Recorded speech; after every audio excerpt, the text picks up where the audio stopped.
Bonjour à toutes et à tous. Bienvenue pour ce nouvel épisode de la saison 2, donc les temps forts, nos rendez-vous mensuels sur l'actualité de l'environnement de la formation. Bonjour Alexa. Bonjour Christine, bonjour à tous.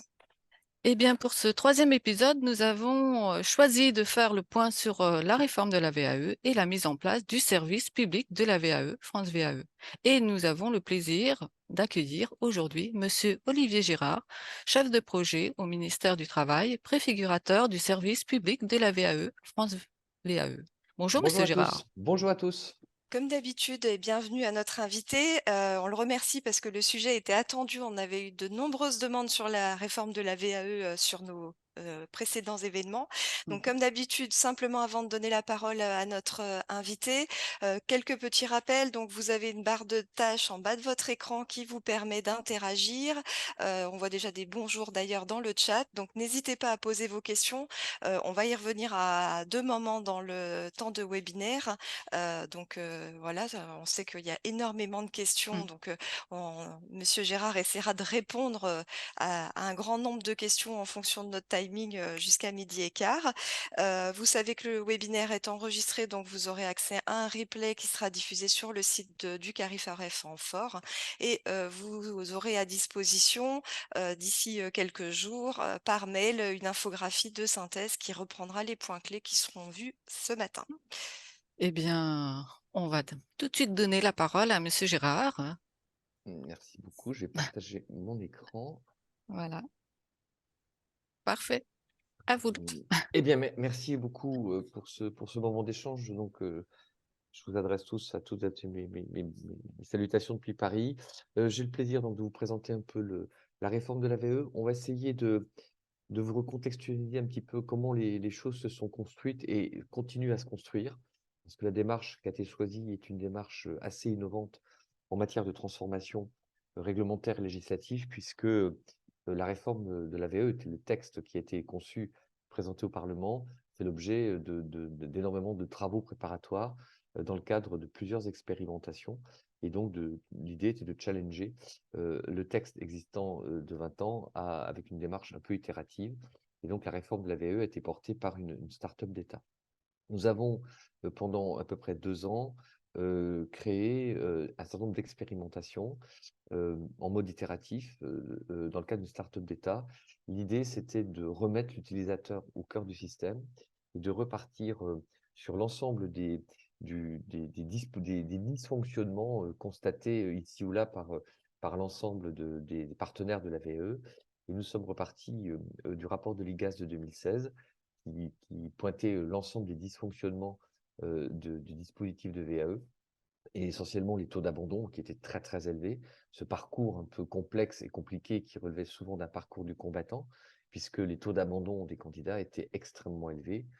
On estimait dans le rapport IGAS qu'un candidat qui se renseigne dans une démarche de VAE, il a à peu près 10% de chances d'aller au bout de son parcours, et avec des taux d'abandon très élevés de l'étape de recevabilité jusqu'à la certification.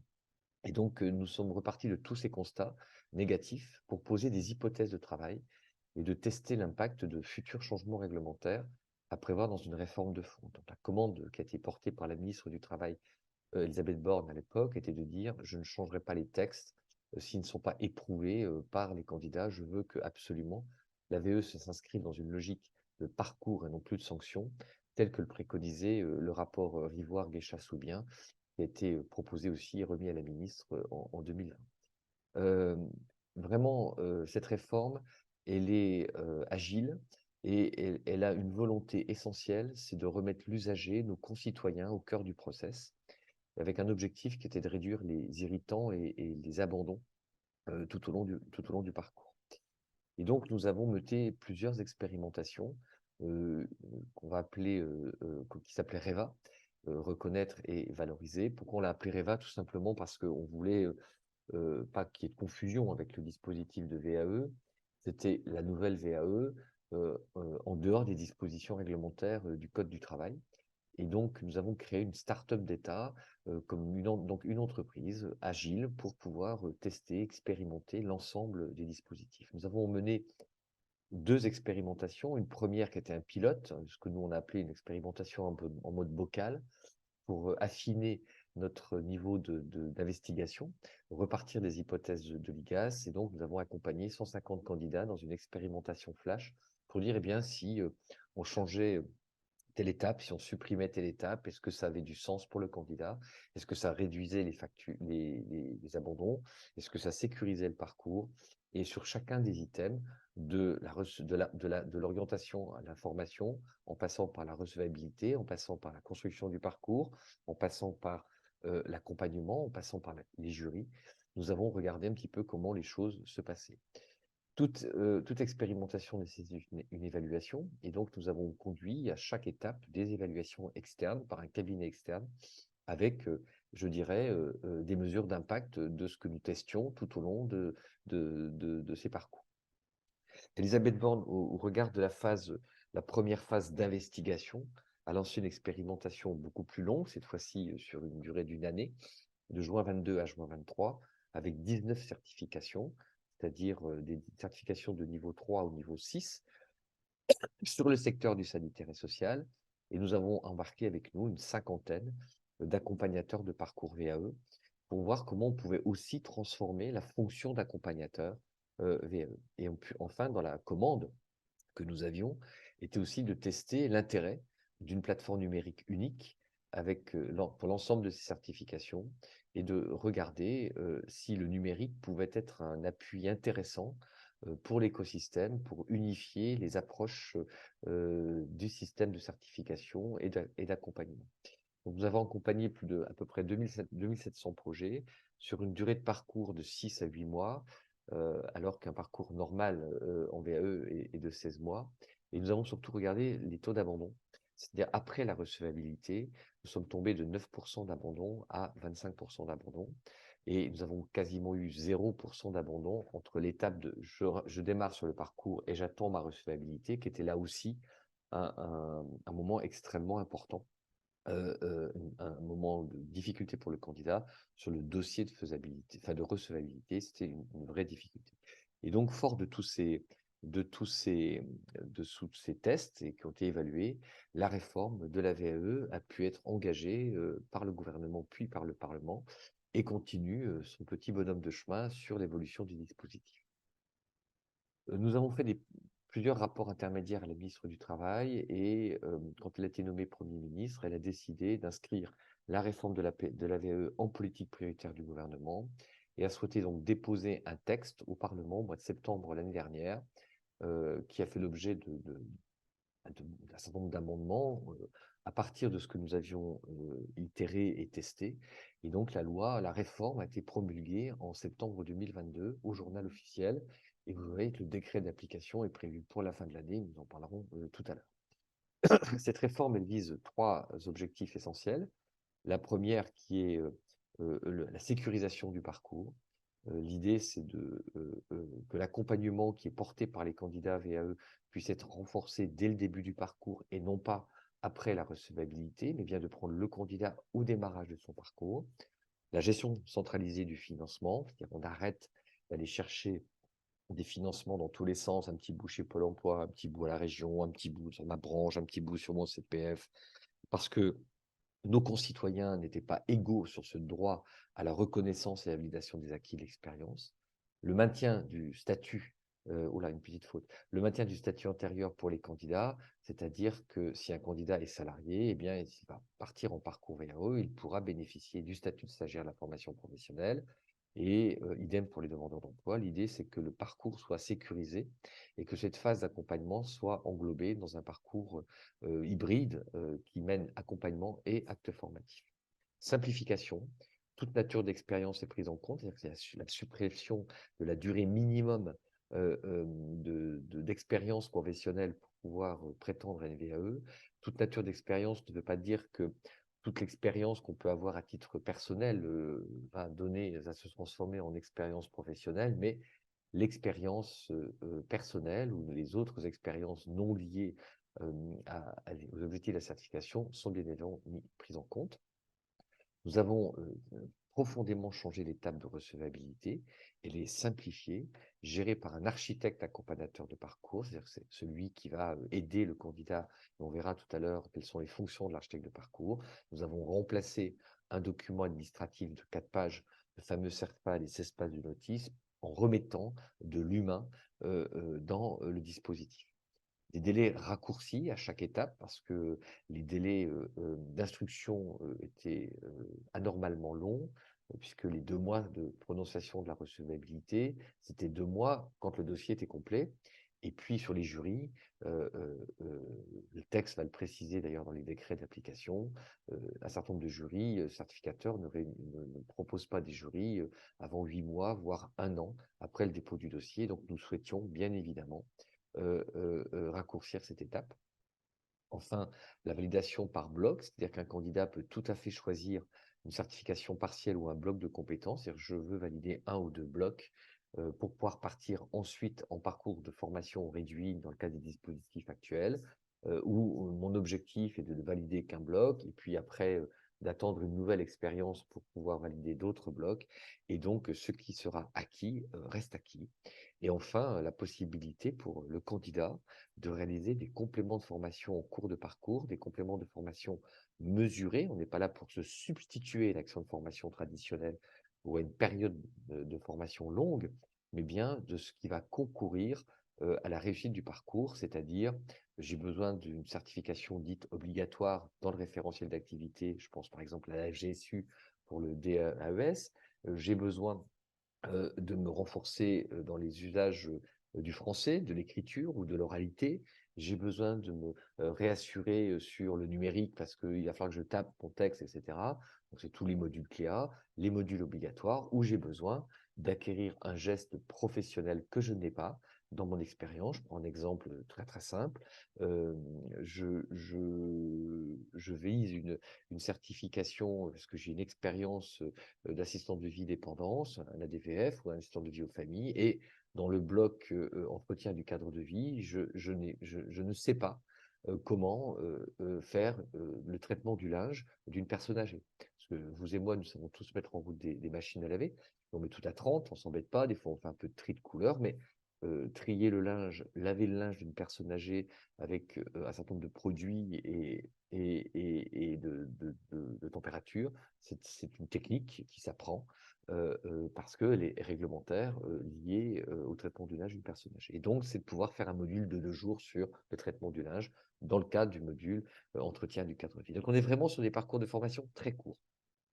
Enfin, la modernisation, elle va passer par un portail numérique unifié et donc un espace unique pour le candidat et autour du candidat. Et donc, c'est essentiellement le candidat sa marque qui va entrer sur le portail et dans lequel l'écosystème, c'est-à-dire les certificateurs et les architectes accompagnateurs de parcours vont interfacer avec le candidat sur le modèle un petit peu de France Connect, où vous avez tous un espace personnel sur France Connect et l'administration. Vous avez accès à l'administration depuis ce portail et l'administration interagit sur ce portail vers votre espace personnel. Et donc, on va être sur une logique assez proche de France Connect. Un espace donc professionnel pour suivre les candidatures et donc un espace professionnel pour les certificateurs, mais aussi pour les architectes accompagnateurs de parcours. Et enfin, disposition pas inintéressante parce qu'elle a un peu échappé à tout le monde, mais la VAE était portée historiquement par le Code du travail, le Code du travail et le Code de l'éducation, puisque à l'origine, la VAE était un dispositif porté par l'Éducation nationale avec la fameuse VAP. Et donc, lorsque les législateurs ont créé la VAE en 2022, eh bien, en 2002, pardon, le Code du travail les dispositions réglementaires étaient portées conjointement. Ce qui nous a valu une difficulté très importante, c'est que pour pouvoir réformer un dispositif, il fallait que l'Éducation nationale et le ministère du Travail soient d'accord, et en plus que les partenaires sociaux qui gèrent les dispositifs de formation professionnelle puissent proposer des évolutions. Et donc, chaque fois qu'il y avait des accords nationaux interprofessionnels pour faire évoluer le dispositif, on se retrouvait systématiquement avec une non-volonté du ministère de l'Éducation nationale ou du ministère du Travail de réformer le dispositif. Et donc, ce qui qui explique que depuis 20 ans, la VAE n'avait jamais subi d'évolution législative.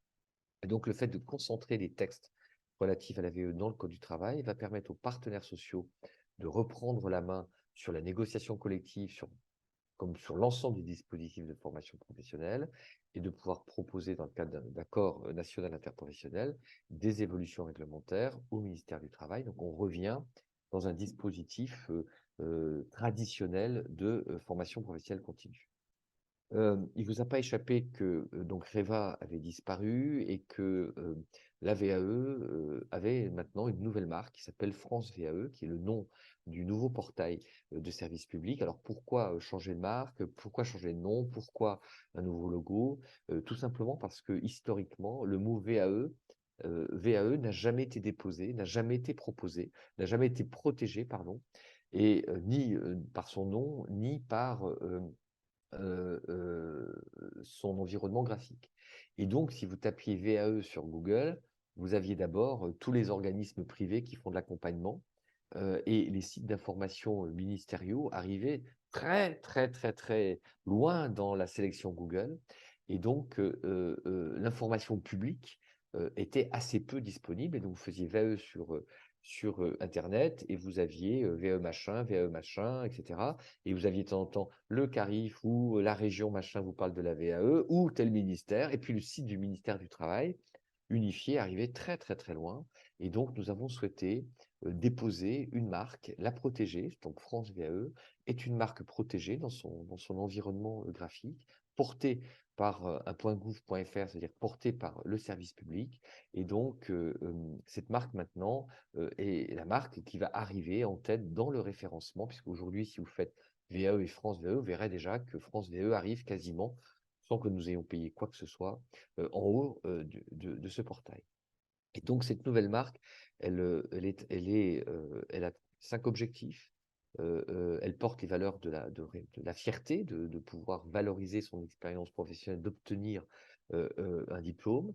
Elle porte l'accompagnement, l'échange avec l'architecte accompagnateur de parcours, l'acquisition, l'ascension, l'élévation de l'expérience des acquis, l'hexagone qui représente la France, et enfin les symboles de la cocarde, bien évidemment les couleurs de la France. Et donc, vous voyez ces flèches avec le candidat au milieu, le citoyen au milieu, et donc cette marque maintenant est la marque du nouveau dispositif public de VAE. Nous avons, pour faire très vite, notre objectif était de continuer à itérer, à travailler avec l'écosystème. Et donc, quand nous sommes sortis de la phase de préfiguration, enfin de la phase d'expérimentation en juin 2023, la Première ministre a souhaité qu'on lance le futur portail numérique et qu'on fasse ce qu'on appelle une phase de préfiguration.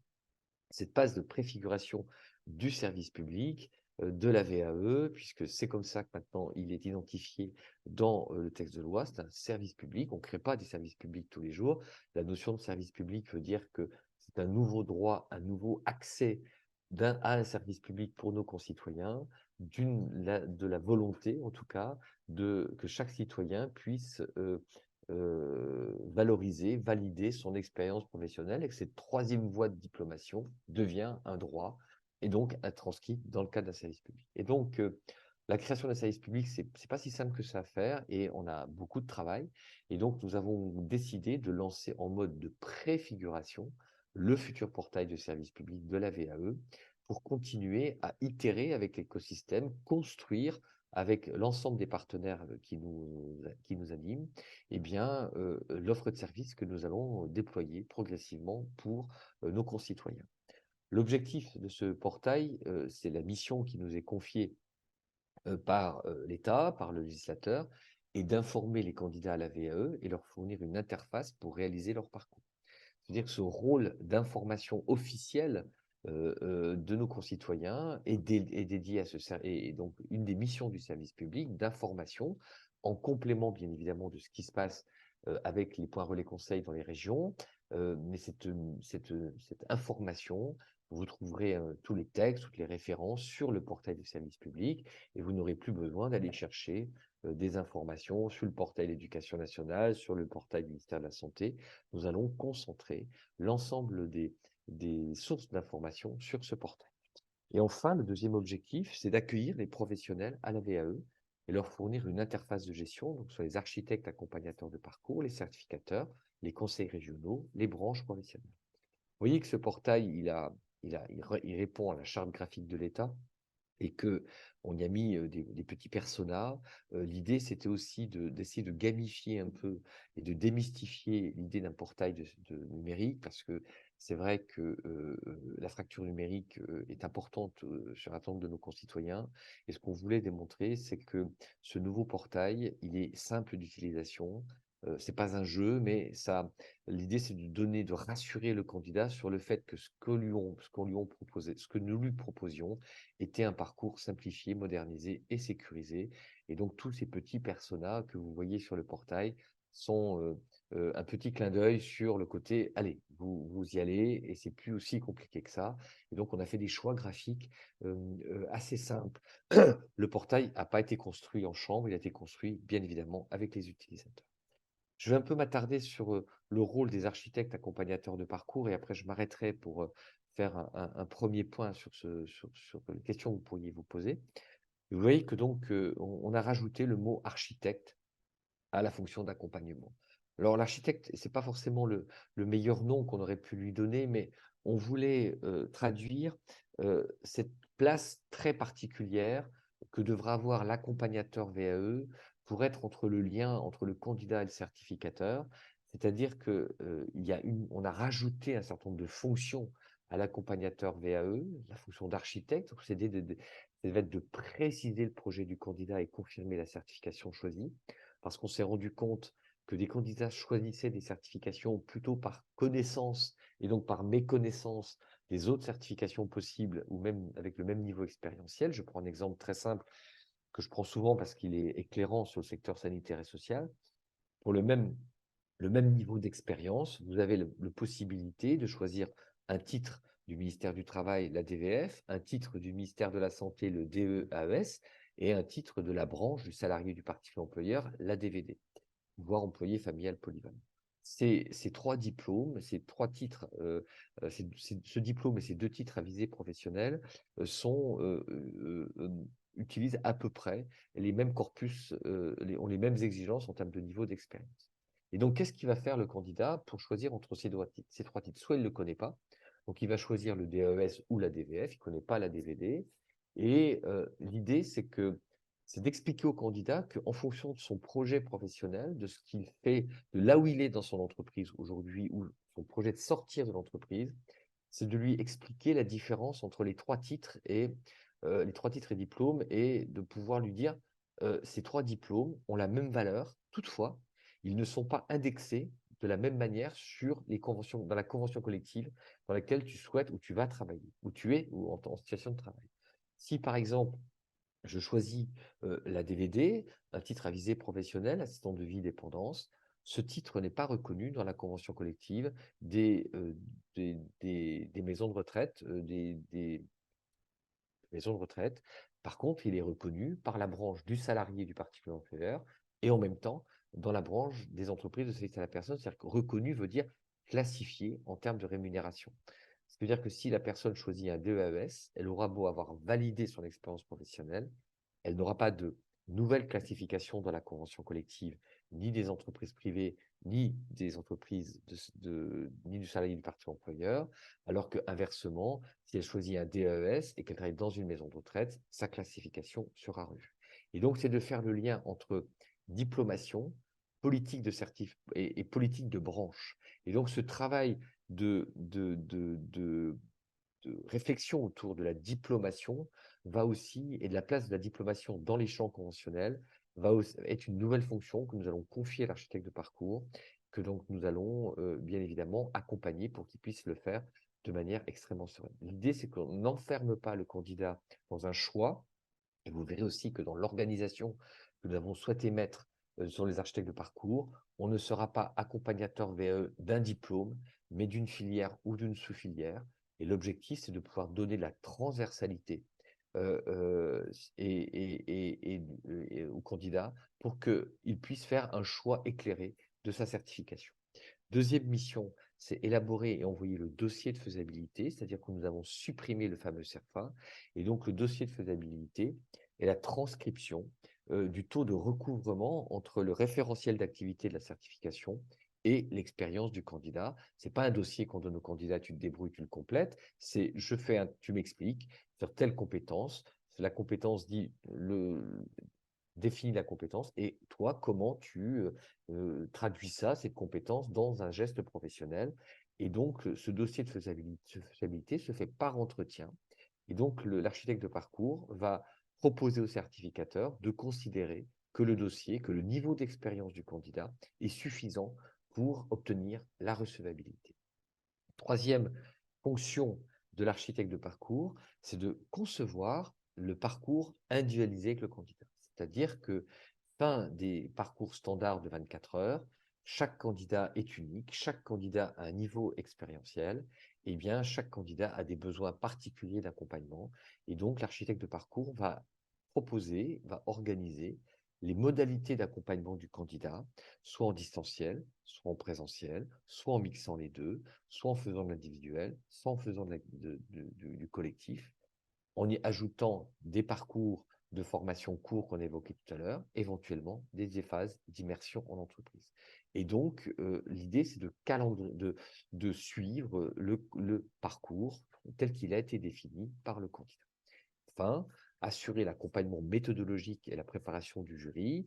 Ça veut dire que l'architecte accompagnateur de parcours accompagne aussi le candidat jusqu'à le dépôt du livret de preuve auprès du certificateur. Et enfin, le verra à la fin du jury pour faire un bilan rapide et de repositionner le candidat dans une logique de parcours. Ça veut dire que si le candidat a une certification partielle, eh bien, qu'est-ce qu'on fait? Comment on continue? Si le candidat a sa certification totale, c'est quoi maintenant ton projet? Est-ce que tu veux continuer à faire des choses, et cetera? Donc, c'est vraiment le retour de la certification. Et enfin, assurer la gestion financière des dossiers des candidats, c'est-à-dire que le financement unique est porté dans le cadre de préfiguration. Et pour l'instant, le groupement d'intérêt public qui va porter le service public n'est pas créé. Et donc, l'architecte de parcours pilote le processus de financement de manière simplifiée pour le compte du candidat. Nous avons classé les architectes de parcours en 3 catégories: les généralistes, les AP de filière et les experts de branche. C'est notre premier niveau de classification qui fonde le fait qu'on ne veut pas enfermer le candidat dans un accompagnement à la diplomation unique et seul. Et donc, nous avons référencé les architectes de parcours, soit sur des accompagnements des organismes qui sont capables d'avoir une vision d'ensemble des certifications, qui sont les couteaux suisses de l'accompagnement à la certification, qui connaissent toutes les certifications, qui sont capables d'aller lire le RNCP, qui sont capables de le décortiquer et qui sont capables d'avoir une vision globale sur ce que c'est qu'une politique de VAE. Et ils se référencent comme généralistes, soit ils sont des experts d'une filière ou d'une sous-filière, c'est-à-dire je suis l'expert de la diplomation du secteur sanitaire et social, ou alors que du sanitaire, ou alors que du social, et ils peuvent être aussi experts pour une ou plusieurs branches professionnelles. Et enfin, les AP experts de branche sont des structures qui ne font aujourd'hui que de l'accompagnement au titre des certificats de qualification professionnelle, qui sont souvent très adossés au champ conventionnel et aux conventions collectives. Et c'est vrai que l'ingénierie des CQP est particulière, et donc nous avons souhaité dissocier ces modalités d'accompagnement. Et nous allons donc y rajouter très très prochainement un niveau d'expertise complémentaire sur chacun de ces 3 items, avec des niveaux, c'est-à-dire je suis l'expert du niveau 3, du niveau 4, de la filière ou de la sous-filière. Et l'idée, c'est que le candidat puisse choisir: je veux un généraliste expert de l'enseignement supérieur qui est à côté de mon domicile, qui fait ou qui fait que du présentiel, ou qui fait les deux, ou qui fait du distanciel. Et donc, vous imaginez le candidat choisir par critère des architectes accompagnateurs de parcours. Qui peut s'inscrire en tant qu'architecte de parcours? Vous le verrez dans le décret d'application. Ce sont l'ensemble des structures certifiées Calliope VAE qui leur permettent donc d'exercer cette profession, ou ceux qui sont labellisés par accord de branche, type Certimetal ou Hyperia, mais à terme, l'ensemble des structures architectes accompagnateurs de parcours devront être Calliope VAE. Ça peut être des structures indépendantes, des réseaux d'établissements nationaux ou régionaux, ça peut être des Greta, des AFPA, un cabinet indépendant, quelqu'un qui est référencé par ailleurs acteur du CEP, mais s'il peut être aussi accompagnateur VAE, ça peut être des CIBC, ça peut être tout le monde dans la mesure où ces structures sont Calliope VAE, respectent les règles de la sous-traitance et respecteront un cahier des charges qui est dans la plateforme et qui demain sera pris par arrêté. Vous voyez, le parcours du candidat, il est effectivement extrêmement lisible et vous voyez que l'architecte accompagnateur de parcours s'interface tout au long du parcours du candidat. Voilà ce que je voulais vous dire sur cette première partie. Je finis sur le financement. Donc, vous voyez que nous avons prévu un financement unifié, réglementé, pour financer les parcours VAE. Donc, il y a un premier forfait qui est pris en charge sur le positionnement, la construction du parcours, le suivi administratif et financier de 300 €. L'accompagnement individuel, le candidat peut très bien choisir aucun accompagnement. Individuel, c'est de 0 à 30 heures à 70 heures. L'accompagnement collectif de 0 à 20 heures, 35 heures. Le complément formatif, c'est de 0 à 70 heures à 25 heures. Et les frais de jury, 350 € pour financer les jurys, puisque là encore, il n'y avait pas de règle sur le financement des jurys. Voilà ce que je voulais vous dire. Je réponds à toutes vos questions maintenant. Alors, je vais essayer de reprendre, il y a eu pas mal de questions. Alors, il y a des questions sur l'ouverture de la plateforme. Est-ce qu'elle est déjà active ou pas? Et est-ce qu'on a des chiffres sur le nombre d'architectes Oui, approximativement déjà, oui.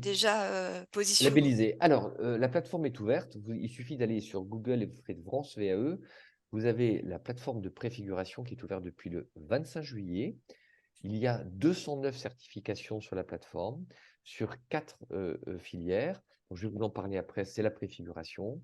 Et donc, aujourd'hui, nous avons à peu près 500 architectes de parcours référencés. Alors, il y a une autre question qui fait du lien avec ça, mais vous y avez déjà partiellement répondu, c'est les architectes peuvent-ils être des consultants indépendants, des formateurs, Oui. des professionnels, des organismes de formation, voire des certificateurs? Alors, oui et non. Il suffit, la règle, si vous êtes indépendant, d'être certifié Calliope VAE. Si vous travaillez pour un organisme de formation, c'est l'organisme de formation qui pilote la certification Calliope VAE et les règles de la sous-traitance s'appliquent. Celles qui sont en train d'être édictées par décret sur le CPF vont s'appliquer de la même manière pour nous. Et donc, tout individu certifié, toute structure certifiée Calliope VAE peut être accompagnateur architecte de parcours, euh, euh, que ce soit un établissement privé, public, une entreprise indépendante, aucune difficulté. Alors, je poursuis dans les questions. Est-ce qu'il y aurait une formation ou est-ce qu'il est prévu une formation à venir pour devenir architecte Oui, accompagnateur? alors, vous ne pouvez pas vous embarquer sur la plateforme comme ça. Si vous embarquez sur la plateforme, vous demandez d'être référencé sur la plateforme et vous avez l'obligation de participer à un webinaire d'embarquement obligatoire minimum pour pouvoir être référencé sur la plateforme. Ensuite, nous sommes en train de travailler sur l'arrêté spécifique sur la fonction d'architecte accompagnateur de parcours. Nous avons demandé bien évidemment l'évolution du référentiel Calliope VAE, mais ça va prendre un peu de temps.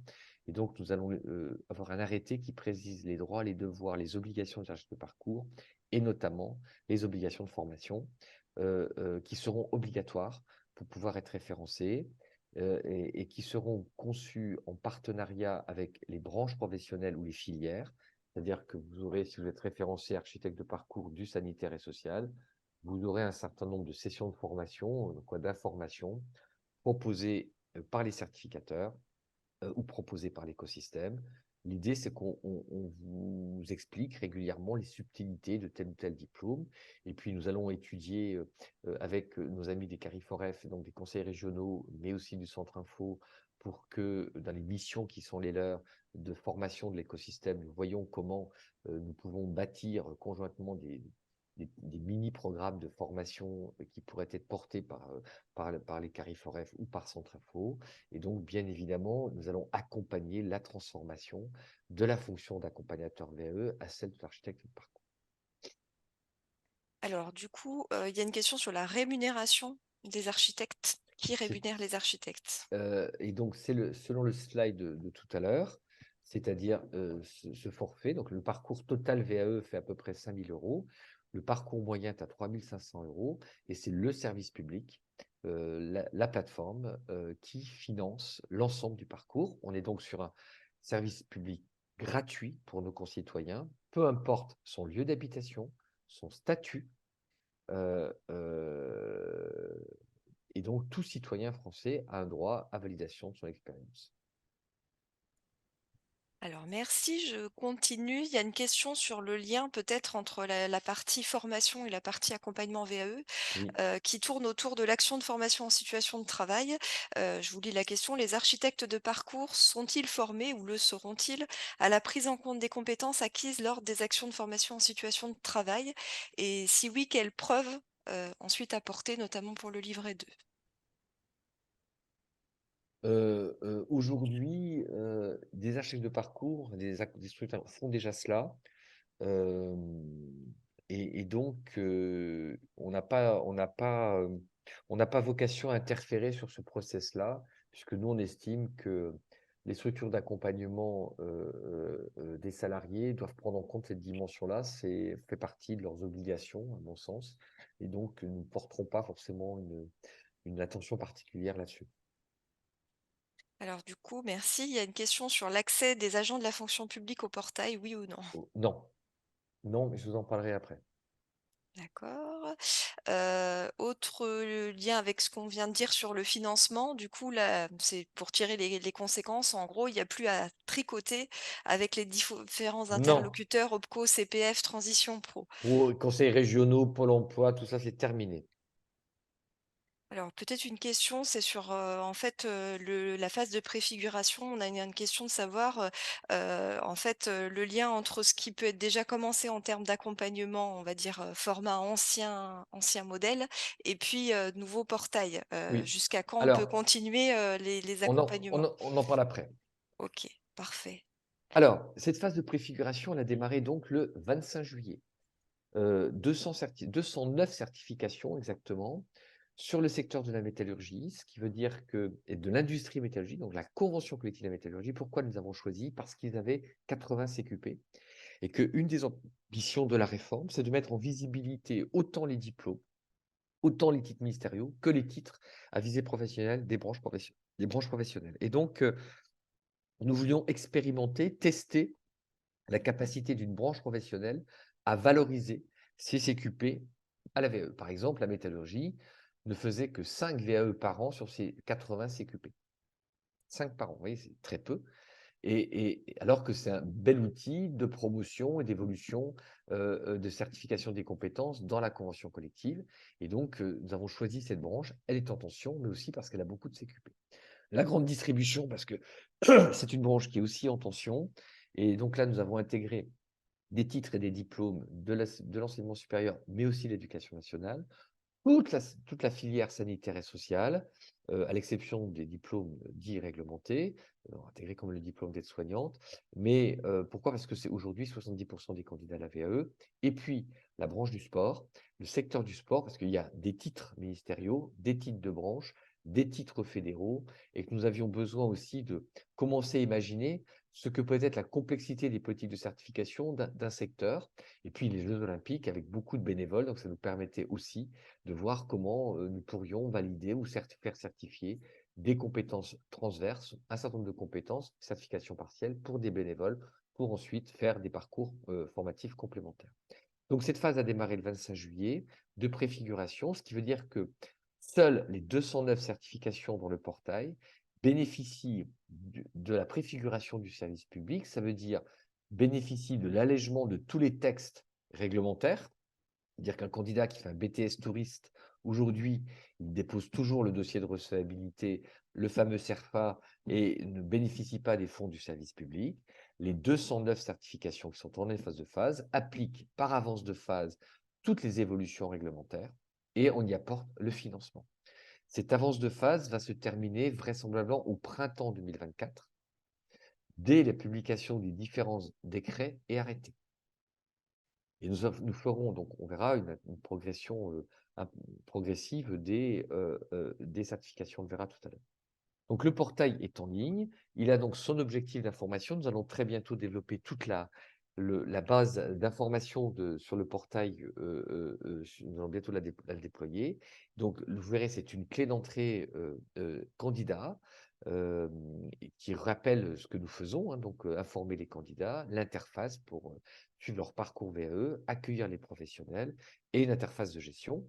Et donc, le candidat peut retrouver sur ce portail, bien évidemment, les contenus des référentiels RNCP. Il peut à tout moment démarrer son parcours. Cette version du portail est responsive sur les téléphones. C'est-à-dire que ce que vous trouvez sur votre espace web, vous le retrouvez complètement sur votre téléphone. Nous avons fait le choix d'une version website versus iPhone, enfin téléphone, plutôt que faire une version téléphone compliant avec une version website. Pourquoi? Parce qu'on s'est rendu compte dès le démarrage que une application de service, c'était très compliqué pour les candidats parce que il y a des règles de sécurité extrêmement importantes quand on donne des données sur un portail, sur un smartphone et que les règles d'agrément de Google et d'Apple sont quand même assez strictes et que donc on générait une fracture numérique. Et donc, quand vous voyez le portail qui a été fait, enfin l'application de la SNCF qui est uniquement sur le téléphone, vous voyez la complexité que c'est qu'une application complète d'un service. Et donc là, on a pivoté, on a fait un portail clé d'entrée web réflexive sur le téléphone, ce qui veut dire que vous retrouvez tout sur votre téléphone, en format téléphone. Et donc, vous pouvez créer votre compte, vous pouvez sélectionner la certification visée, envoyer votre candidature à l'architecte accompagnateur, valider votre parcours proposé. En fait, vous aurez toutes les fonctionnalités du portail sur votre téléphone, sans besoin de télécharger une application, parce que ces applications sont lourdes. Et donc, là encore, en fonction de la modernité du téléphone, on avait des problèmes techniques de faire porter une application uniquement sur le téléphone. La dématérialisation, donc, nous allons dématérialiser complètement l'étape de recevabilité, c'est-à-dire que tout peut se faire de manière automatique, sans papier, et que la recevabilité est prononcée par le certificateur sur l'espace du candidat et de l'architecte accompagnateur de parcours à l'instant T, donc sans papier, sans document. Et le certificateur peut joindre, s'il le souhaite, une lettre officielle pour officiellement annoncer et prononcer la recevabilité et ou voir les conditions de recours. Un espace dédié pour les architectes accompagnateurs de parcours, c'est-à-dire que l'architecte de parcours, là vous avez la maquette, enfin le premier niveau de l'espace architecte de parcours, on peut y ajouter des conseillers, on va pouvoir désactiver son compte pendant ces périodes de fermeture, ou si un architecte a trop de candidats à suivre, il sort en termes de visibilité, d'affiner son offre de service aux candidats, présentiel, distanciel, filière, sous-filière, expertise par niveau de diplôme. Toutes ces fonctionnalités vont être déployées courant décembre. Et puis, il va pouvoir, c'était le point le plus important, faire le suivi des candidatures individuelles, la construction et le suivi du parcours, la gestion de la recevabilité, la gestion du financement du parcours.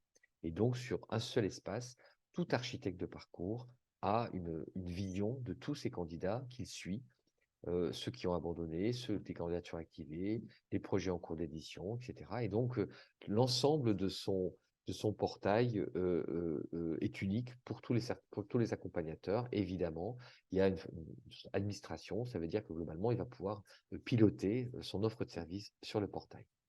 Un compte dédié pour les certificateurs, la même chose, c'est-à-dire que tous les certificateurs ont maintenant un espace certificateur déployé. Bon, il nous reste 2-3 administrations déconcentrées à déployer, hein, c'est très très peu. Ils créent leur compte certificateur, ils vont pouvoir notifier la recevabilité, Ils vont pouvoir accéder au portefeuille de certification, c'est-à-dire proposer aux accompagnateurs de parcours des portefeuilles de certification, c'est-à-dire les dossiers reformatés en mode RNCP pour que les architectes de parcours puissent les prendre dans la bibliothèque, les modalités de pilotage de leur modalités de recevabilité. Est-ce que mon portail est national avec des droits à des acteurs régionaux ou mon portail est régional avec des droits locaux? L'idée, c'est que pour le candidat, ce soit très transparent. Il va déposer son dossier à la DAVA ou à la DRETS Bourgogne-Franche-Comté. Il ne saura pas que l'adresse Bourgogne-Franche-Comté a envoyé son dossier parce qu'il habite dans le département du Doubs à la DETS du Doubs. Et donc, les process internes des certificateurs ne concernent pas le candidat. C'est celui qui gère l'administration du candidat qui paramètre là où vont les dossiers dès qu'ils sont déposés, puisque les candidats sont identifiés dans leur lieu de résidence. Et puis, il y aura les dépôts de documents, les référentiels, dossiers d'expérience, les documents d'autres natures. L'idée, c'est que le portail soit unifié pour l'ensemble des certificateurs. À terme, à la fin de l'année, le candidat pourra déposer son dossier de preuve sur le portail du certificateur, au même titre que sa recevabilité. Et à ce moment-là, il recevra sa convocation pour les jurys et son résultat sur son espace numérique. Nous avons fini de travailler avec les conseils régionaux pour la mise en place des dispositifs particuliers des régions, puisque les régions sont légitimes par la loi sur l'information, l'orientation et l'accompagnement de l'AVE pour les demandeurs d'emploi. Et donc, nous avons créé un espace pour les régions qui est prêt. Nous attendons le go de Région de France et de toutes les régions, mais nous sommes tout à fait favorables à ce que les régions puissent se déployer toutes seules très rapidement. L'idée, c'est qu'on puisse mettre en valeur tous les projets portés par la région en termes d'offres de services, en termes d'abondement, en termes de projets innovants, en termes de projets collectifs, et donc que chaque région ait un espace spécifique pour pouvoir proposer, mais unifié, proposer son offre de service en matière de VAE, puisqu'aujourd'hui, chaque région s'organise un peu comme elle veut sur les dispositifs d'information, et que là encore, un candidat qui allait sur une VAE chercher des informations sur le portail d'une région. Tout dépendait de qui faisait la formation, qui faisait l'orientation. C'est toujours un peu complexe. Là, tout sera accessible, ce qui n'empêchera pas de renvoyer vers des liens, vers les portails des régions.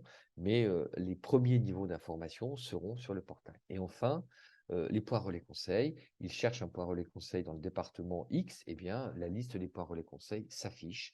Et donc, là encore, le candidat a accès directement au point relais conseil de son territoire. Il y aura donc une entrée branche professionnelle que nous construirons en 2024. L'idée, c'est que les branches, pour la même chose, puissent faire la promotion de la VAE sur leur portail et des dispositions que les champs conventionnels vont pouvoir prendre en matière d'accompagnement complémentaire. Par exemple, la branche X négocie un accord de branche pour financer les salaires et le maintien de la rémunération pendant le temps de travail sur les candidats qui prendraient telle certification, de pouvoir abonder le parcours au même titre que les régions. Et donc, l'offre de services des branches sera compilée par filière ou sous-filière sur le portail. Et enfin, plutôt en 2025, une troisième fonction, je ne pense pas qu'on pourra la faire en termes de charge de travail avant 2025, c'est l'espace des projets collectifs portés par les régions ou par les entreprises. Peut-être une clé d'entrée entreprise, il faut qu'on y réfléchisse, on n'y a pas réfléchi encore, c'est comment on valorise les projets collectifs portés par les régions et par les entreprises. Est-ce que c'est le même portail? Est-ce qu'on crée un portail entreprise? On n'y a pas du tout réfléchi et quand on lancera les travaux, bien évidemment, on va faire comme on le fait d'habitude, travail itératif avec l'écosystème, les entreprises d'un côté, les régions de l'autre, pour voir comment on définit l'offre de service. Et je vous ai fait en résumé tout le parcours d'un candidat aujourd'hui à la VAE tel qu'il est défini dans la phase de préfiguration. Et vous voyez que on passe de toute la phase rose qui est jusqu'à l'envoi de la recevabilité, la réponse du certificateur, la demande de financement, l'accord de financement, la mise en place de l'accompagnement, la préparation au jury. Et vous voyez l'ensemble du cheminement extrêmement court pour pouvoir faire son parcours. Donc, ça vous donne une bonne photographie de tout ce que fait le portail de service public aujourd'hui. L'amélioration continue, c'est pour nous essentiel. On a ce matin, d'ailleurs, toute mon équipe est en atelier, une grosse partie de mon équipe est en atelier de co-construction avec les certificateurs de l'enseignement supérieur. Donc, on fait beaucoup d'ateliers. On réunit les certificateurs au niveau national, mais aussi avec des acteurs locaux. Nous avons fait des ateliers de construction de co-construction avec Région de France et le représentant VAE des régions qui souhaitaient s'associer à la démarche. Nous le faisons avec les architectes accompagnateurs de parcours. Et donc, tous les développements que nous faisons, les nouvelles fonctionnalités se font par itération. Les statistiques, et je finirai quasiment là-dessus, elles sont plus à jour puisqu'elles datent du 15 novembre. Et si vous allez aujourd'hui sur le portail, tout en bas du portail, vous avez la rubrique statistiques. Vous savez à l'instant T le nombre de candidats qu'il y a dans votre région qui rentrent dans le portail, et vous cliquez sur votre région Bourgogne-Franche-Comté, vous avez le nombre de candidats qui sont rentrés en parcours VAE en Franche-Comté, et vous avez la liste des titres et des diplômes qui sont préparés par l'ensemble des candidats français. Vous voyez que le top 1, c'est éducateur spécialisé, puis aide-soignante, puis accompagnement éducatif, etc. Et donc, plus bas sur le portail, vous avez la typologie des diplômes par territoire, par région, et leur nombre. Et vous aurez bientôt des petits graphes où vous aurez tous les diplômes de votre région par grande filière et non plus par diplôme. Et donc, vous avez un accès à des statistiques publiques à l'instant T qui sont alimentées à l'instant T. Vous avez le nombre des architectes accompagnateurs de parcours, ceux qui sont labellisés, et vous voyez, on a mis un premier indicateur pour faire tilt, c'est le délai moyen de prise en charge des candidatures par les architectes de parcours, c'est-à-dire que nous pilotons tout le processus de bout en bout, du moment où le candidat rentre sur le portail, du moment où il dépose son dossier de recevabilité, c'est-à-dire qu'on regarde le taux d'abandon entre je rentre sur le portail et je laisse tomber, je ne vais pas plus loin. Je demande un rendez-vous avec un architecte de parcours. Combien de temps l'architecte de parcours répond pour la prise du rendez-vous? Combien de temps à quel moment le dossier est déposé chez le certificateur? Quel est le délai de réponse moyen du certificateur? Quelle est la durée moyenne du parcours? En fait, nous sommes en train de créer toute une base de statistiques que nous pourrons redonner à l'écosystème. C'est-à-dire que l'année prochaine, chaque région de France aura des statistiques consolidées de toutes les certifications par département, par sexe, par âge, par niveau de certification, par champ conventionnel, puisque nous demanderons au candidat la convention collective dans laquelle il travaille ou il a travaillé. Et donc, vous aurez une vision panoramique de l'ensemble des choses qui se passent dans votre région, par territoire, par filière, par champ conventionnel, par diplôme. Une équipe support, c'est très important, c'est-à-dire que si vous écrivez à support.ve.gouv.fr, vous avez des collaborateurs de l'équipe France VE qui vous répondent, essentiellement pour des problèmes de blocage technique. C'est disponible sur le portail pour les candidats, pour les professionnels. Et donc, cette phase de support nous permet aussi de voir tout ce qu'on n'a pas vu dans la phase d'itération et tout ce que les candidats ou l'écosystème ne comprend pas. Par exemple, on a eu un petit souci, les gens n'arrivaient pas à voir où ils pouvaient valider leur candidature. En fait, le bouton n'était pas visible, n'était pas de la bonne couleur. Et donc, on a eu beaucoup de remontées et ça nous permet, à partir des remontées utilisateurs, de voir ce qui dysfonctionne dans la plateforme et de pouvoir faire les correctifs et mettre en ligne. Toutes les semaines, nous apportons des nouveautés, soit des nouvelles applications, des nouvelles fonctionnalités, soit des correctifs de fonctionnement de la plateforme. Toutes les semaines, tous les mardis matins, on a une revue des déploiements qui vont être faits dans la semaine. Le calendrier, je terminerai là-dessus pour répondre à toutes vos questions.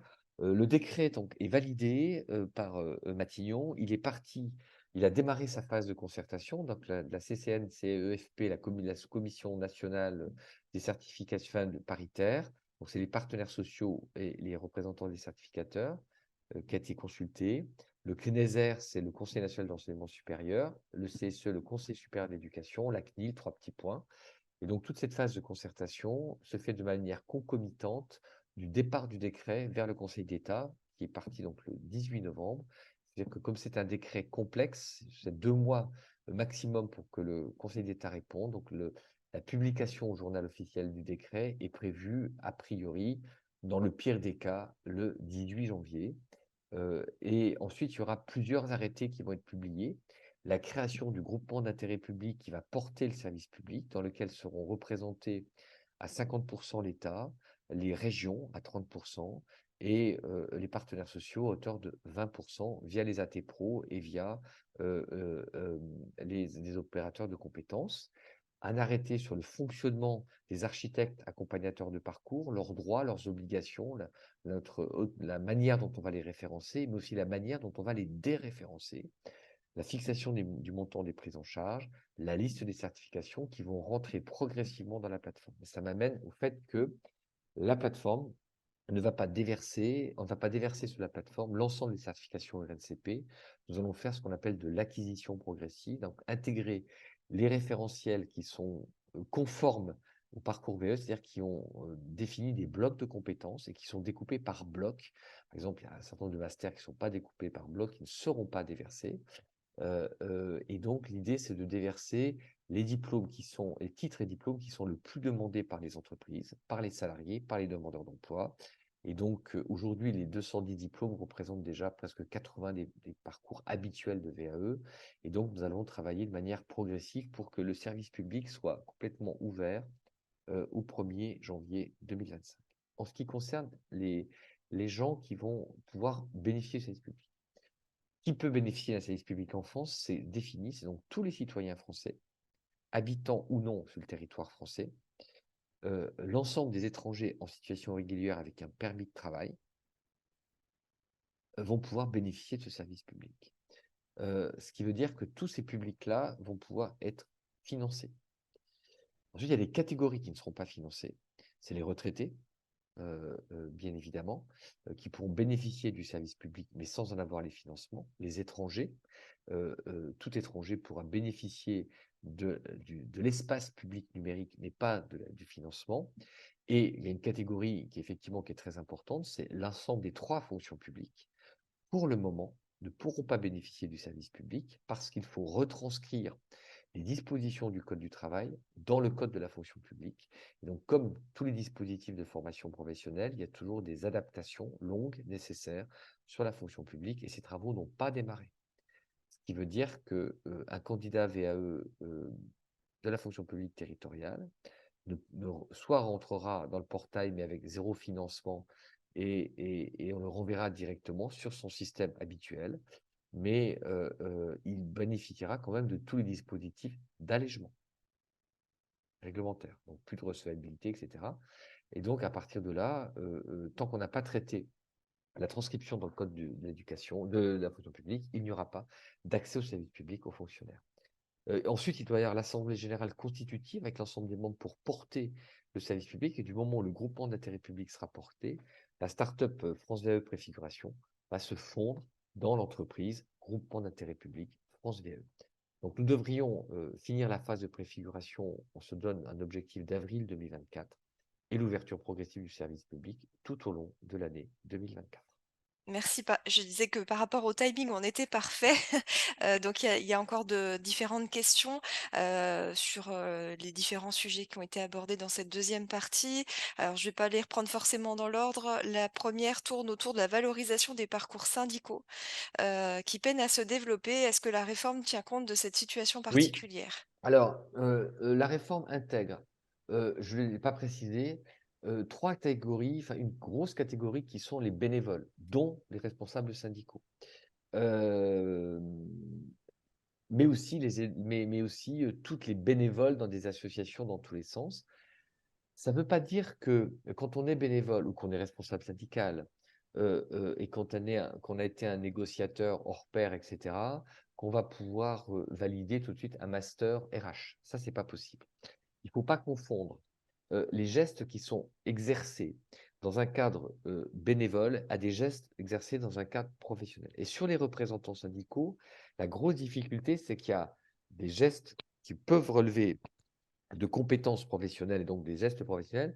Et le fait que la VAE maintenant puisse s'inscrire dans une logique de bloc, tout le travail qui va être fait est de voir quelles sont les compétences quels sont les blocs que nous pourrions valoriser dans un projet de reconversion professionnelle ou de certification d'un délégué syndical, d'un responsable syndical, etc. C'est assez complexe parce qu'il y a bien quelque chose qui est extrêmement riche dans un parcours d'un militant syndical, c'est qu'il touche à peu près à tout.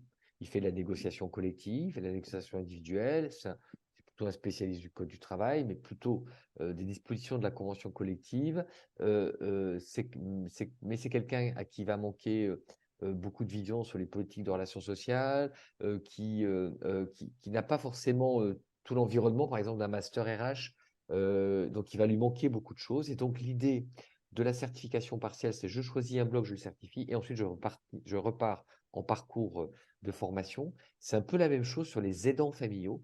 Quand on s'est arrêté 5 ans pour s'occuper de ses parents, ou de son père, ou de sa mère, faire la toilette de son papa, c'est pas la même chose que de faire la toilette d'un client. Et donc, c'est comment je différencie les gestes exercés dans un cadre professionnel à ceux que je fais dans un cadre familial ou bénévole. Et c'est pas tout à fait la même chose. Parce que, par exemple, faire la toilette d'un patient, c'est un geste professionnel avec des choses qu'on fait qu'on ne fait pas. Alors que quand on le fait à son père ou à sa mère, on peut avoir des gestes relevant de l'intimité qu'on ne peut pas faire avec un client. C'est comme donner les médicaments à son père ou à sa mère. Vous et moi, ça nous arrive de donner nos médicaments à nos enfants, à nos conjoints, à nos parents. Un assistant de vie dépendance ne peut pas donner les médicaments à une personne âgée. Et alors que dans un cadre familial, c'est un geste que l'on fait et c'est un geste non valorisable. Ce qui veut dire que pour moi, toute cette catégorie bénévoles, aidants familiaux, militants syndicaux, ça reste. Maintenant, ça va être possible de faire des choses fragmentées, d'articuler valorisation de l'expérience professionnelle avec une valorisation, une certification partielle, puis un parcours de formation. Je pense que les outils qui ont été créés vont permettre de prendre en compte un peu plus ces diversités d'expériences professionnelles. Merci. Alors, je continue sur les questions. On a parlé de la transposition nécessaire dans le code de la fonction publique. Alors, une personne nous demande si on a une visibilité sur le Non. temps que ça prendra. Oh là, oh là. Ça peut prendre 6 mois comme ça peut prendre 1 an. Parce que la transposition va nécessairement associer les organisations syndicales des fonctions publiques. Ça va être très compliqué. C'est au moins, je veux pas désespérer Billancourt, mais je considère qu'il y en a au moins pour 2 ans. Alors, même type de question, on a parlé d'un arrêté qui va venir, qui va lister les nouvelles certifications qui vont rentrer. Vous avez parlé de quelque chose de progressif. La question, c'est comment se repérer un petit peu sur le croisement entre ancienne organisation, nouvelle organisation via le portail. Alors c'est Comment, très comment ça simple. va fonctionner? Aujourd'hui, si vous tapez BTS touriste, ça vous met ce dispositif n'est pas éligible. Vous voulez des renseignements, on vous renvoie vers votre point relais conseil. Et que la mise à jour des. Alors, on va communiquer. Hein. Vous imaginez bien, quand on va ouvrir une nouvelle filière ou des nouveaux diplômes, on va dire attention, tant de diplômes arrivent sur le portail France VAE. Et le candidat peut, s'il choisit un diplôme qui n'est pas dans le portail, on lui donne un point de relais derrière. Le PRC lui dit quoi? Eh bien, le PRC va lui dire tu n'es pas dans l'étape de préfiguration, tu dois contacter un architecte accompagnateur de parcours qui va t'aider à monter ton dossier de faisabilité. Donc, on va appliquer les mêmes choses que la loi va s'appliquer. Et en ce qui concerne le financement, tu vas aller voir chez Pôle emploi, à ton OPCO, sur ton compte personnel, comment tu finances ton projet. En fait, le PRC va lui dire que la réforme s'applique, mais que les modalités d'intégration dans la plateforme ne sont pas encore faites. Alors, ce qu'on va essayer de faire, ça fait partie des questions qu'on a posées au Conseil d'État, c'est comment on fait une égalité de traitement de nos citoyens et la mise en montée progressive de la plateforme. Et donc, c'est pendant combien de temps on reste en montée progressive. Voilà. Merci, je continue, je remonte dans le fil des questions. Le temps approximatif prévu entre l'inscription du candidat sur la plateforme et le passage devant le jury. Alors après, il me semble que vous avez déjà Oui, partiellement alors on est répondu. sur des durées moyennes aujourd'hui sur les premiers retours de diplomation. On est sur à peu près 6 mois et demi, 7 mois, essentiellement pour des premiers niveaux de qualification sur des titres ministère du Travail ou de branche. On peut conduire un parcours aujourd'hui sans rupture, sans couture, en moins de 6 mois. Un candidat très motivé, on l'a vu, a passé des certifications ministère du Travail en 4 mois. Nous, on considère que sur le niveau 3, le niveau 4, La vérité est entre 6 et 10 mois, c'est-à-dire qu'on peut faire raisonnablement un parcours en 6-8 mois, qu'au-delà du bac, donc je pense essentiellement au bac+2 et voire bac+3, comme les moniteurs éducateurs, éducateurs spécialisés, on est plus près autour d'1 an, parce qu'il y a un énorme travail réflexif et le travail de preuve est beaucoup plus structurant que pour un ADVF, par exemple. Voilà. Donc le travail réflexif est plus important au-delà du BTS, ce qui veut dire que en une bonne année, si on s'y tient, on peut le faire. Et pour un niveau inférieur ou égal au bac, je pense que très raisonnablement, on peut viser un objectif de 6 mois. Alors, on a une question sur la VAE collective. Et quid de Oui. la VAE collective dans le dispositif et des organisations locales? Par exemple, en Bourgogne-Franche-Comté, il y a un comité des certificateurs publics. Alors, tous ces structures qui sont organisées ensemble pour faire des choses ont vocation à redessiner leur offre de service. Et c'est pas moi qui vais le faire. C'est-à-dire que chaque université, chaque acteur, à la maille de son territoire, en fonction de ce que va offrir le portail du service public, doit se redéfinir en termes de complément d'offre de service à son écosystème. J'ai eu beaucoup de questions. Bah oui, mais que deviennent les points relais conseils? Bah, les points relais conseils, ils existent toujours si le conseil régional décide de les maintenir. S'il décide de les supprimer, ce qui a été le cas déjà dans certaines régions, il y a des acteurs du CEP, on renvoie vers les acteurs du CEP. Donc tout ce qui a été fédéré avant la loi a vocation à moyen terme d'être repensé à l'aune de ce qui va se passer demain dans l'écosystème. Ah, donc on ne touche pas aux organisations en place, on demande juste aux organisations en place de s'adapter avec la nouvelle offre de service qui est proposée de manière uniforme au niveau national. C'est pareil chez les certificateurs, on ne touche pas à la boîte noire d'organisation des jurys, mais on leur dit par contre maintenant, le jury doit être proposé dans les 3 mois qui suivent le dépôt de dossier. Moi, leur problème de process, de comment ils travaillent, de comment ils ne travaillent pas, etc., ce n'est pas mon sujet. Et c'est idem sur les points relais conseils. Si les régions veulent renforcer l'offre de service des points relais conseils, c'est de leur responsabilité et de leur volonté politique. Les associations qui sont structurées autour de groupements de certificateurs publics a vocation à rester, mais à eux de redéfinir leur mission par rapport à ce qu'on propose au niveau national, qui est le socle pour l'ensemble de nos concitoyens. En fait, toutes les initiatives régionales locales ou portées par une branche conventionnelle ne peuvent venir qu'en complément, un complément du socle commun de tous nos concitoyens.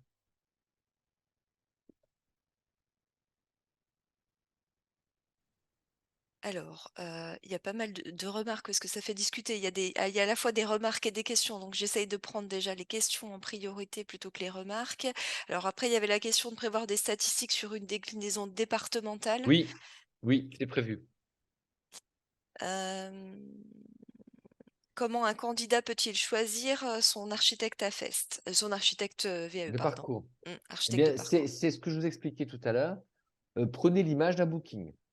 Quand vous réservez un hôtel, vous précisez votre lieu où vous voulez aller, la proximité, vous savez, il y a dans un rayon 2. Est-ce que je veux un architecte de parcours qui fait du présentiel, qui m'accueille parce que je suis en mobilité réduite, ou qui fait que du distanciel, qui est un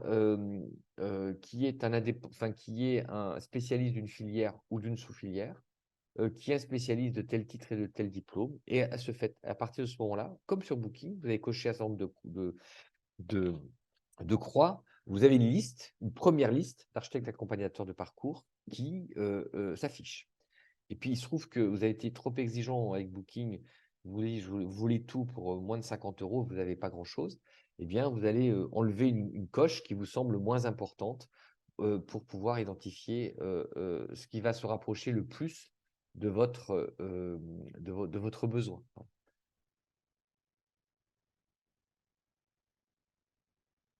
Merci. Donc après, on a des constats, en fait, des remarques. Donc, on est bien sur un service public, donc gratuité pour la personne dans le cadre de sa Oui. logique d'accompagnement. Une remarque aussi sur les agents publics. Donc un agent du service public qui se présenterait sur un diplôme qui est déjà déversé sur la plateforme France VAE. Pouvons-nous rester sur l'ancienne version? Oui, vous restez sur l'ancienne version tant que les décrets d'application ne sont pas publiés. Du moment où les décrets d'application sont publiés, les agents publics bénéficient malgré tout de la suppression du dossier de recevabilité, de la construction modulaire du parcours, mais ils ne sont pas aidés pour le faire. Merci. Autre question. On était sur la question du candidat avec l'image de Booking. Imaginons que le candidat ait choisi son architecte. Combien de temps du côté architecte on a pour répondre à 48 la... heures, c'est dans le cahier des charges. Aujourd'hui, le délai de réponse est à 50 heures. Ça ne veut pas dire à 48 heures, on fait le travail. C'est j'appelle le candidat et on se prend un rendez-vous. Demain, il y aura un agenda intégré et on se prend un rendez-vous.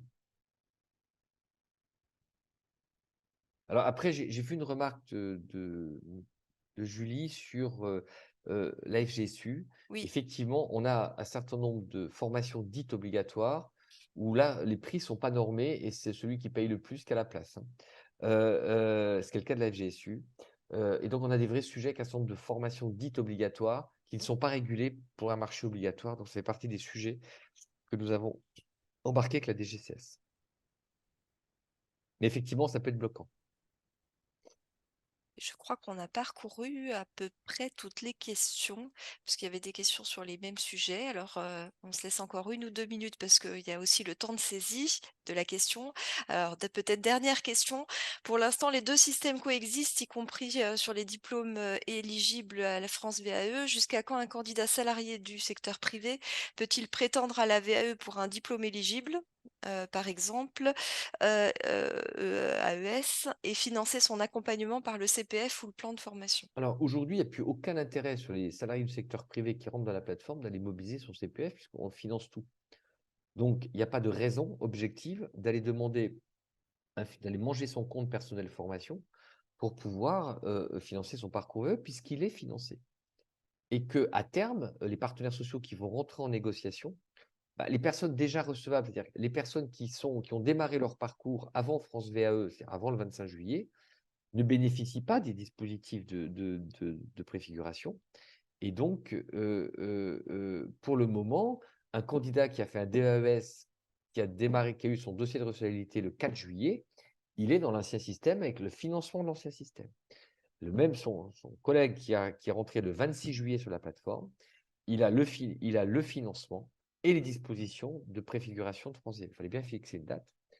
Ce qui veut dire que dans les partenaires sociaux, ils sont en train de renégocier dans le cadre du volet senior l'articulation des dispositifs. À terme, il est prévu une modification des conditions d'accès de la mobilisation du CPF pour les parcours VA. Ça ne pourra être qu'en complément d'un parcours. Parce qu'on a déjà vu des petits malins qui disent bah, nous, on prend l'argent du compte de France VE et puis on va vous faire un super parcours. On va faire le parcours de luxe et on va vous prendre les 3 000 € qui restent sur vos comptes personnels de formation. Voilà. Ça, c'est pas entendable. Donc, il faut qu'on se protège. Et donc, qui sont recevables, mais qui n'ont pas commencé le parcours avant juillet, tous ceux qui sont recevables restent dans l'ancien parcours. Voilà. Tant que la recevabilité n'a pas été prononcée par le portail, il reste dans l'ancien parcours. L'État a-t-il un budget pour le paiement de tous ces parcours? C'est une bonne question. L'État et les régions, puisque le dispositif est cofinancé par les régions et par l'État.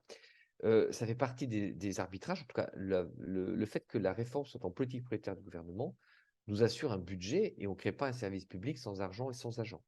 Donc, il y aura un budget suffisant pour pouvoir financer la volonté politique affichée de 100 000 parcours à la fin de la mandature en 2027.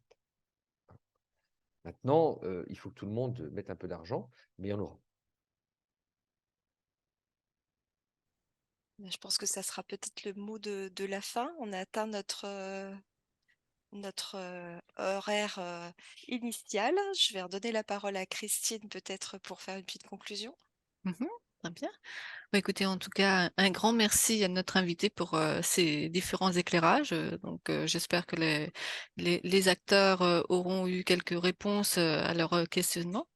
Un grand merci, Monsieur Gérard, pour votre participation. Et puis, j'espère que bon, nous aurons peut-être l'occasion, la possibilité de pouvoir à nouveau échanger par rapport à l'évolution du dispositif. Il n'y a pas de Bien souci. sûr. Alors, suivez un peu les choses, vous verrez que le dispositif continue à avancer. Hem, les architectes de parcours qui sont référencés dans votre région, Bourgogne-Franche-Comté, hem, sont déjà bien associés, ils participent à de nombreux webinars, donc n'hésitez pas à nous faire remonter toutes les questions. Voilà. Merci beaucoup. Alors, comme d'habitude, quand on va clore le webinaire, vous aurez accès à une toute petite enquête avec très peu de questions qui nous permettent de rester dans une boucle d'amélioration et qui nous permettent éventuellement aussi de voir si vous avez des sujets qui vous intéressent pour nos prochains temps forts. Donc, n'hésitez pas à compléter cette petite enquête. On vous en remercie. Très bien. Et puis bien, les temps forts continuent, hein, le prochain épisode sera consacré, on va dire, aux pratiques de formation en entreprise. Le numéro 5, c'est-à-dire en janvier, Alexa nous fera un point sur l'actualité de la formation pour bien démarrer l'année. En tout cas, je vous Tout à dis fait. merci à tous et puis n'hésitez pas à vous inscrire pour les prochains temps forts. Merci beaucoup. À Merci à bientôt, bonne tous. À fin de journée à bientôt. tous, au revoir.